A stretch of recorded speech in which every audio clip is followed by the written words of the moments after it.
here tonight for the Magic City Acceptance Drag Queen Storytime Bedtime Edition.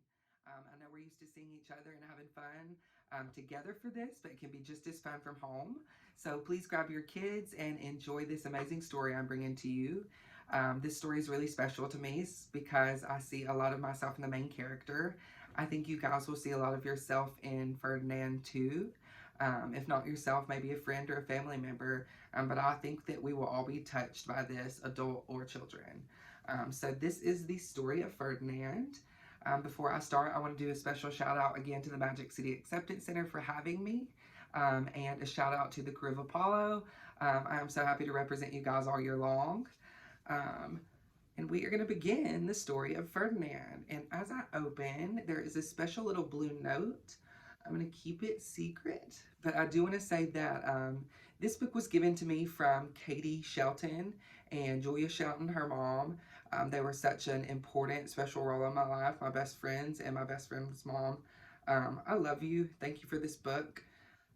And we are ready to go. Once upon a time in Spain,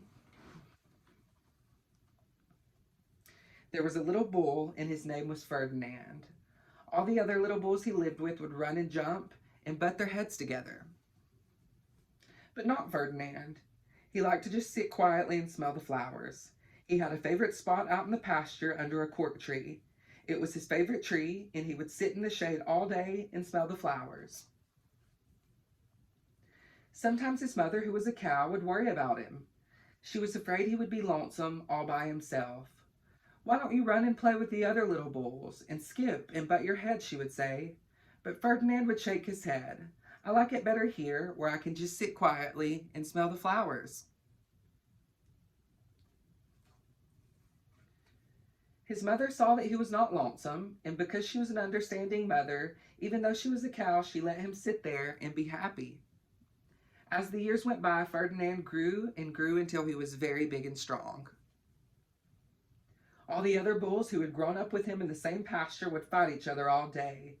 They would butt each other and stick each other with their horns. What they wanted most of all was to be picked to fight at the bullfights in Madrid. But not Ferdinand.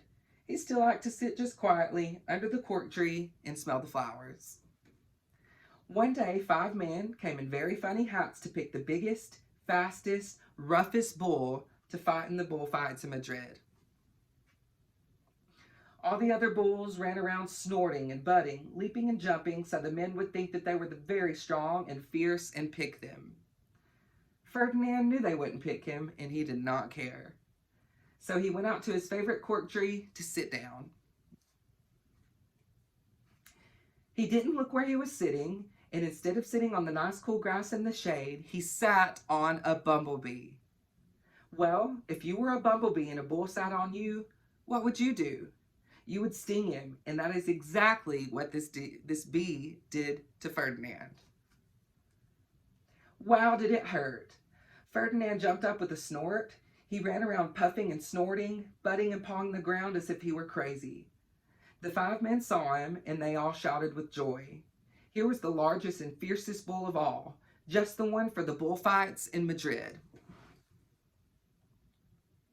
So they took him away for the bullfight day in a cart. What a day it was! Flags were flying, bands were playing, and all the lovely ladies had flowers in their hair. Lovely ladies. They had a parade in the bull ring. First came the banderillos with long sharp pins, with ribbons on them to stick in the bull and make him mad. Next came the picadors, who rode skinny horses, and they had long spears to stick in the bull and make him madder. Then came the matador, the proudest of all. He thought he was very handsome and bowed to the ladies. He had a red cape and a sword and was supposed to stick the bull last of all. Then came the bull. And you know who the bull was, don't you? It was Ferdinand. They called him Ferdinand the Fierce, and the banderillos were afraid of him, and the picadors were afraid of him, and the matador was scared stiff. Ferdinand ran to the middle of the ring, and everyone shouted and clapped because they thought he was going to fight fiercely and butt and snort and stick his horns around. But not Ferdinand. When he got to the middle of the ring, he saw the flowers and all the lovely ladies' hair, and he just sat down quietly and smelled. He wouldn't fight and be fierce no matter what they did. He just sat and smelled. And the banderillos were mad, and the picadors were mad, and the matador was so mad he cried because he couldn't show off with his cape and sword. So they had to take Ferdinand home. And for all I know, Ferdinand is sitting there still, under his favorite cork tree, smelling the flowers just quietly. He is very happy. The end. I appreciate you guys listening tonight. I hope you enjoyed. I hope this sends all you kitties off to bed with sweet dreams. If you want to send any tips, you can send them to me on Venmo at SyShaver. I will be sending all tips to the Magic City Acceptance Center. So please send tips their way. I love you guys. I hope to see you soon, and I hope that life is treating you well.